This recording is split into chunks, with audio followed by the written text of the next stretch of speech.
Morning 8th class. अब आपका चलेगा एनुअल सिलेबस। तो आप डाल लीजिए heading syllabus of annual exam. तो इसमें आपका सबक आ रहा है सबक नंबर 13, जब मैं छोटा बच्चा था। तो आपके रिपीट चैप्टर मैं आपको बाद में बता दूंगी कौन कौन से चैप्टर आने हैं आपके। तो आप ये प्रिपेयर करेंगे सबक नंबर 13, जब मैं छोटा बच्चा था। बुक ओपन कर लीजिए। इसमें है सबक नंबर 13, पेज नंबर कौन सा है आपका 62। तो इसमें क्या है, जब मैं छोटा बच्चा था। तो इसमें क्या स्टोरी पेश कर रहे हैं। इसमें इस सबक में एक बुजुर्ग की अखलाकी अजमत को पेश किया गया है, जो बच्चे को नफ्सियाती कशमकश से छुड़ाने के लिए अपने बचपन में की हुई चोरी को, जो अब तक सबसे छुपी हुई थी, कबूल कर लेते हैं। अब आप देखो, इसमें एक बुजुर्ग की अखलाकी अजमत को पेश किया गया है, जो बच्चों को बच्चे की नफ्सियाती कशमकश से छुड़ाने के लिए क्या कर लेता है, वो अपने बचपन में की हुई अब तक जो उसने चोरी की थी, सबसे छुपा रखी थी, वो अपने सबके सामने कबूल कर लेता है। मेरे ख्याल में बहुत से माँ बाप अपने बच्चे को इस किस्म की कहानियां सुनाया करते हैं। इसमें क्या बता रहे हैं कि मेरा ख्याल है कि सबके माँ बाप यही स्टोरी अपने बच्चों को सुनाया करते हैं। जब मैं छोटा था या छोटी थी। अंजामकार यही होता है कि हमारे बुजुर्ग बचपन ही से मुस्तकिल मिजाजी और रास्तबाजी के पुतले थे। उन्होंने शर्म और हया, अदब और तमीज को कभी हाथ से जाने नहीं दिया, कभी झूठ नहीं बोले और अपने बुजुर्गों के सामने गुस्ताखी से पेश नहीं आते। और बमसिदाक, होनहार, मबरूर के चिकनी बात इनकी अखलाकी अजमत उनके बचपने की और हरकत से मुस्तरशे थी। अब आप देखो, इसमें क्या है कि इसमें जो वो होते हैं, बुजुर्ग ये कहते हैं कि उन्होंने बचपन से ही क्या कर रहे थे, वे अदब और तमीज थी उन्हें, कभी झूठ नहीं बोले, बुजुर्गों के सामने कोई गलती नहीं करी। तो यही बात अपने बच्चों से कहते हैं। तो बच्चे भी क्या सोचते हैं कि हम भी इसी तरह बने। तो बात उनकी अखलाकी अजमत उनके बचपन की हरकत से मुस्तरश थी। इस तरह की बातें सुनकर मेरा जी भी चाहता है कि मैं भी उन्हीं के मानिंद नेक इंसान बन जाऊं। अब आप देखो, बुजुर्ग तो ये बताता है कि हमने बचपन में कोई गलती नहीं करी, कभी कोई झूठ नहीं बोला।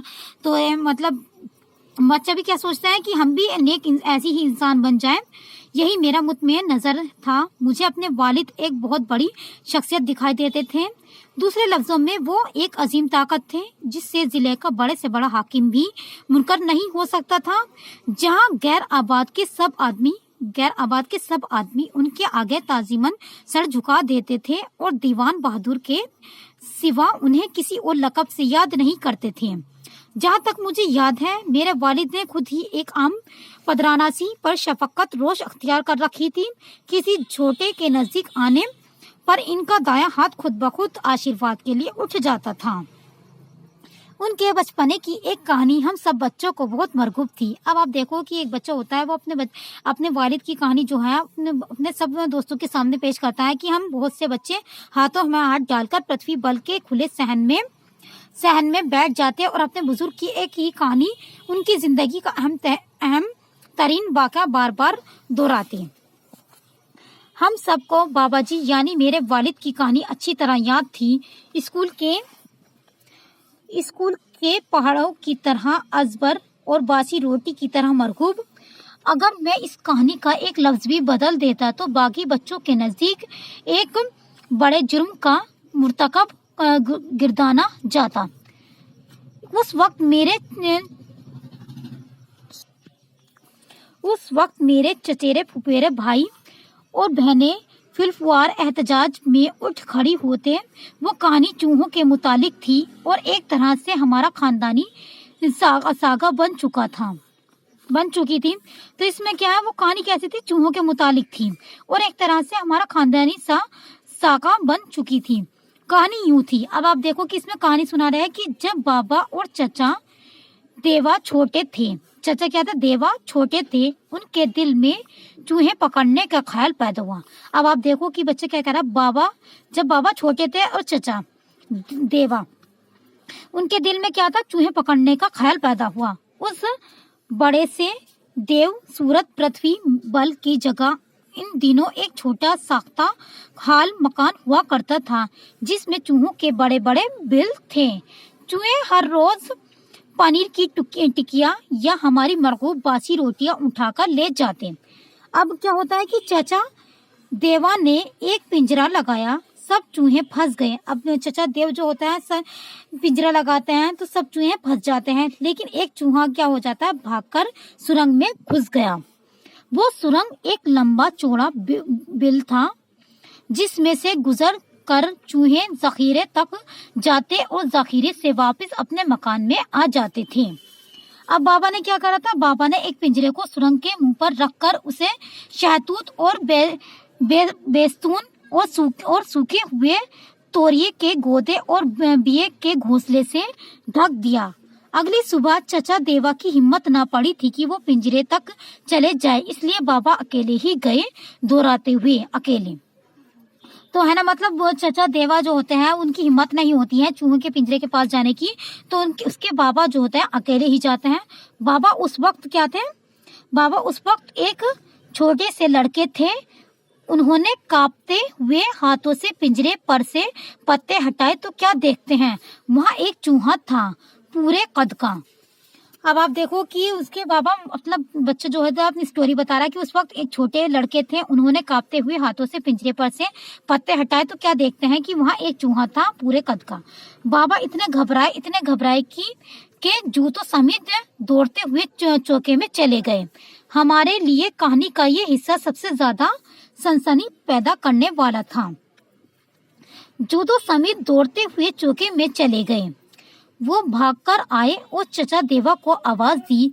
फिर बाबा और चचा देवा मिलकर सुरंग तक चले गए।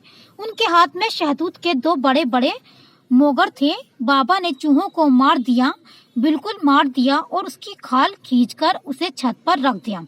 अब आप क्या सुनते हैं कि इसमें बाबा ने क्या करा, चूहों को मार दिया, बिल्कुल मार देते हैं और उसकी खाल खींचकर क्या कर देते हैं, उसे छत पर रख दिया।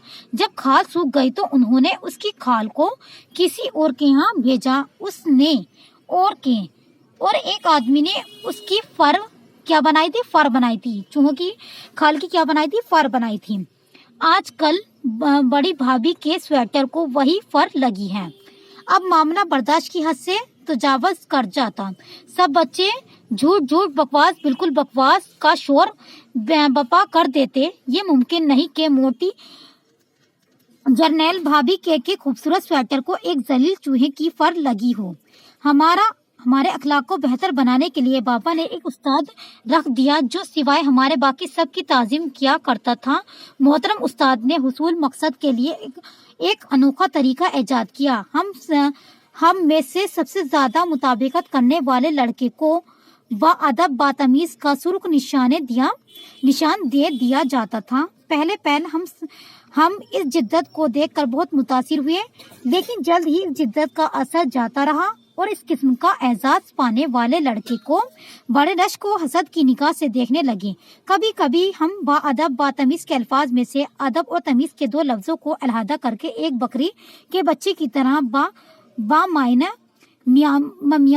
ममियाने लगते।